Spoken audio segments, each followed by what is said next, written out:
Welcome back to my whiskey pick of the week. You know, I'm Eric the Whiskey Guy, and as always, as usual, and as expected, I am bringing you a treat this week. This week is a special week. It's Mother's Day, so happy Mother's Day to all the mothers out there. And as always, every Sunday is Sunday Fun Day, so I'm excited to see how we're going to do this week.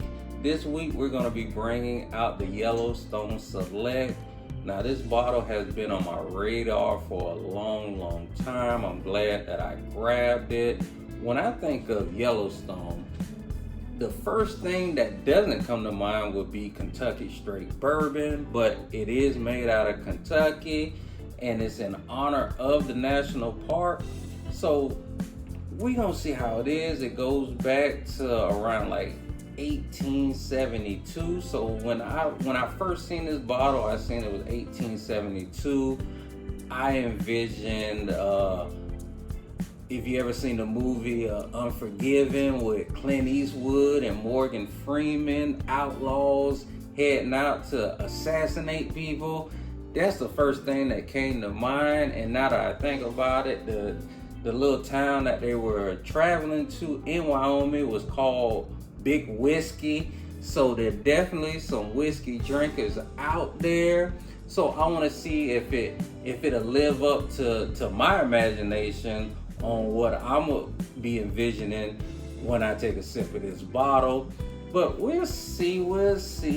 Now it's kind of weird that a company in Kentucky would name a bottle out of a park that's way in Wyoming, but I kind of got a feeling like back in the day, like in the late 1800s, 1900s, that a guy that worked at the distillery probably went out west to visit family and came back and was like, hey man, just want to let you guys know out there in Wyoming, they are drinking straight dog water. It is trash.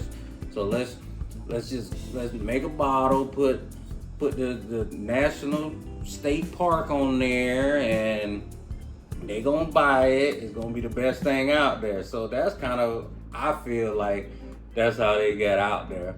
But you never know. It's not really too much history on them. They went through a couple of different distilleries, ownerships throughout the years, but they still around. They were one of the few, the handful of bourbon whiskeys that you had to have a prescription to get during Prohibition. So they definitely had their ups and downs, and in 2024 they still around. So you gotta at least try it for that. I feel like a lot of people don't try it because it's not your normal household name on the East Coast. Like, it doesn't say right off rip that it's a Kentucky straight bourbon. The first thing you see is Yellowstone. So you probably think that it's made out west. So you kind of like, I'll come back to it because that's what I did. But it's one of the ones that's in our area. So let's see. It's 93 proof. It's in a range of around $40. So it ain't gonna break the bank.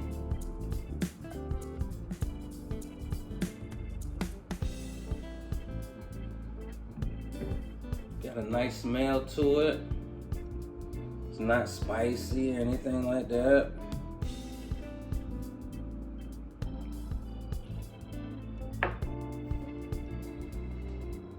It's a subtle smoothness.